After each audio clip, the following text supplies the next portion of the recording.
All right, this conversation is coming from our custom ESPN college football Sprinter van and is presented by Mercedes-Benz. I'm Jen Lada, so lucky today to be joined by Elle Duncan, who is a SportsCenter anchor extraordinaire, but so talented in a number of ways, including Elle. I've always loved how tapped in to college football you are. I know you're an unabashed Georgia fan. Did you see why I was doing that? Because I was going to start barking, and then I was like, oh, Jen's being professional. Let me not.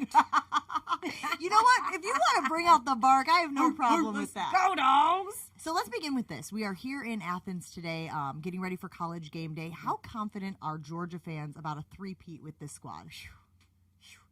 Okay, so I'm experiencing something I've never experienced in my whole entire life as Georgia fandom, and that is level-headed Georgia fans. And I'm like, what is wrong with y'all? We're supposed to be irrational and crazy and panicky. I think that confidence.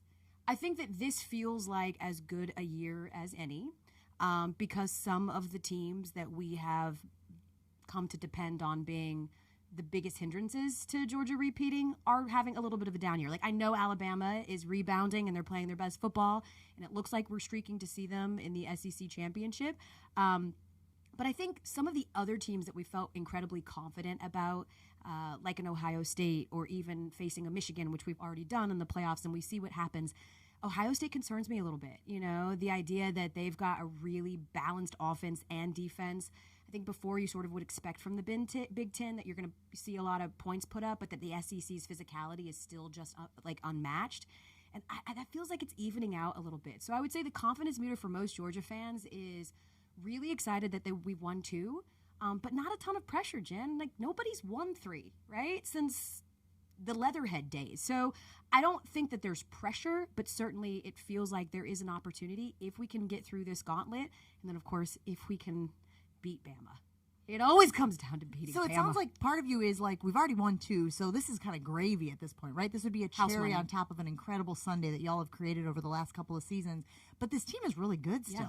I mean, one of the top defenses in the country, obviously, from a scoring defense standpoint. They've got one of the best offenses in the SEC, I think averaging almost 39 points per game. So it does feel like all of the pieces that have been there in past years are there again. You're just saying it depends on what everybody else does. Yeah, I also think, too, though, Jen, is that, like, we all know that there's such a thing as style points. And when Georgia is on the precipice, or at least trying to do something that even Bama has never done, because let's be honest, like, I can troll Tide all I want, and of course, I always will, but everyone is chasing what they've done. The ability to not just get to the top, but to stay there. Nobody's been more relevant over the last 20 years than Alabama. If we are looking to take that next step and be that next dynastic program like people are saying that we are, style points matter. And so despite the fact that, yes, we have an incredibly efficient offense, despite the fact that our defense is amongst the best in the SEC, we just haven't had that statement, punch somebody good in the mouth, Florida doesn't count, and convince everybody, including the playoff committee, that they are the undisputed number 1 team. And it just feels like for a team that's won 25 straight games, there's still so many question marks out there for people. So yes, I do still think that we control our own destiny. I do still think that this team, if they're playing at their best, if Brock Bowers gets back, if they can figure out some of the issues they've got on their run defense, they're still a better, more talented team than Alabama is, despite how good Alabama's defense is. But yeah, I'm waiting to see if over the next couple of weeks, whether it be Ole Miss or Tennessee, I'm hoping that they can have one of those statement type of games that makes everybody feel a little bit more comfortable, because we just haven't seen it yet. And I like that.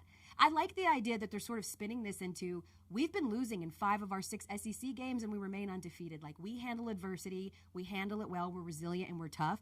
I'm hoping that ultimately will help them in the playoffs. And the goal, of course, is to be playing your best football during the playoff portion of the season, not necessarily at the beginning. One of the things that Georgia has to overcome is brain drain, and that is when they take coaches who have been successful at a program and they start going to other places. Dan Lanning is a perfect example of that, and what he is doing out at Oregon. What do you make of the Pac-12 this year in their final year of existence, making a statement?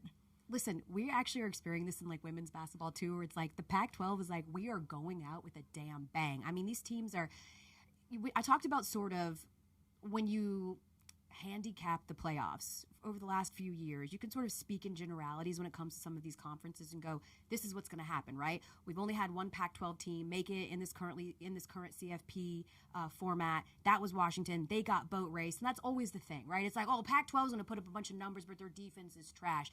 And once these SEC teams and once these... But that argument is gone because Dan Lanning has brought the same kind of approach out there that he had in Georgia, and it's really scary. Now, I do still think that there's a certain element of people, especially if an SEC team faces them, that are going to go, we kind of know what Bo Nix does. Like, he was here, he was one of us, we understand. But I do think that because the Pac-12 is so good, that they are now making it to where a team like Georgia cannot fail, right? Like, how many times are we having this conversation right now where we're sort of looking at the outlook and we say, if Georgia does make it to the SEC championship and they face Alabama and they somehow lose because of what the Pac-12 has done, they're not going to be able to sneak in like in years past. They're not going to have the benefit of the doubt of saying, yeah, but you're playing in the SEC. The Pac-12 has kind of become that this year. We're playing each other, and sort of cannibalizing themselves has put them in a really position of power. And it kind of sucks because it felt like for so many years the Pac-12 was so incredibly irrelevant, which is why all of these teams wanted to leave. And now they're one of the most irrelevant conferences, rather. So it seems a little bit sad. It's like that last rally before you die. I think they've talked about that before, where all of a sudden when you're sick and you feel really, really great. And that kind of feels like what we're headed for with the Pac-12 a little bit. But yeah, they're playing great. And we'll see. They still have to play in the CFP.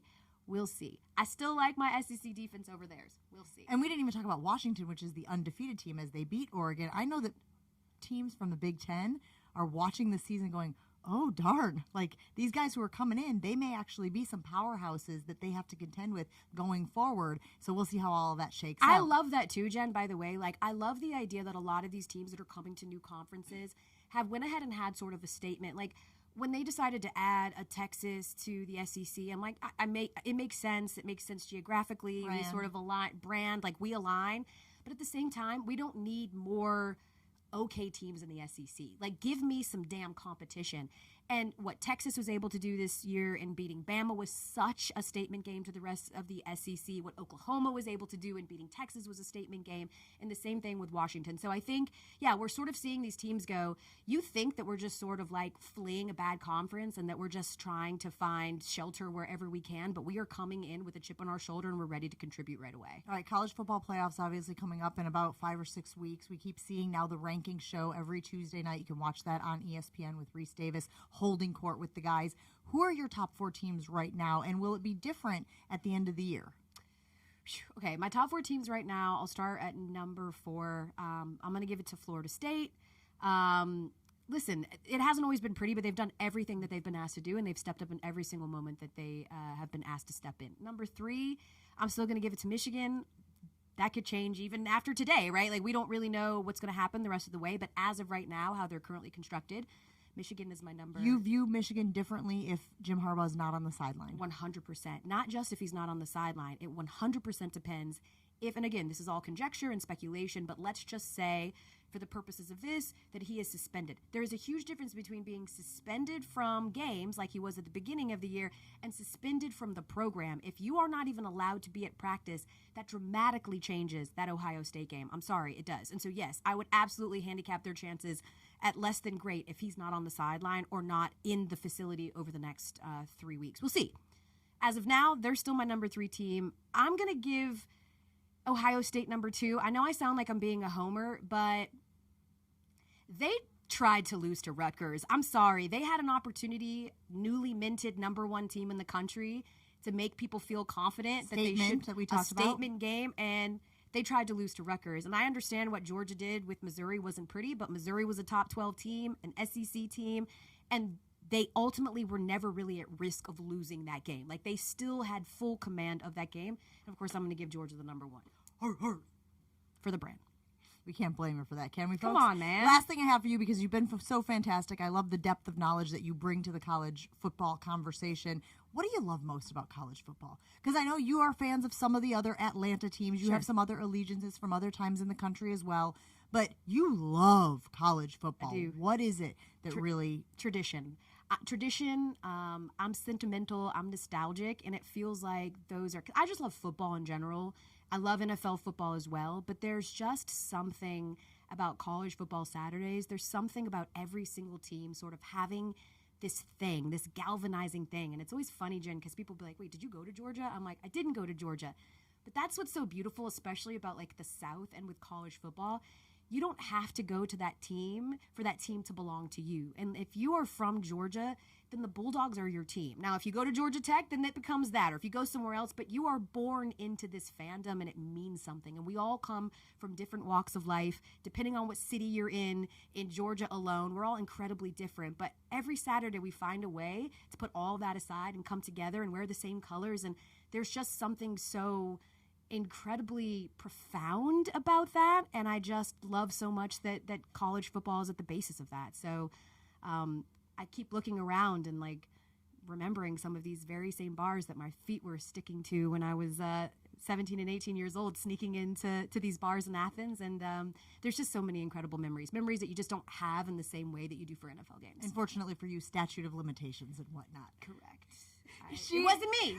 Just a lookalike. Yeah. It was she just a is Elle Duncan. We are so lucky to have her here. This conversation from our custom ESPN college football Sprinter van is presented by Mercedes-Benz. Thanks, Elle. Thank you, Jen.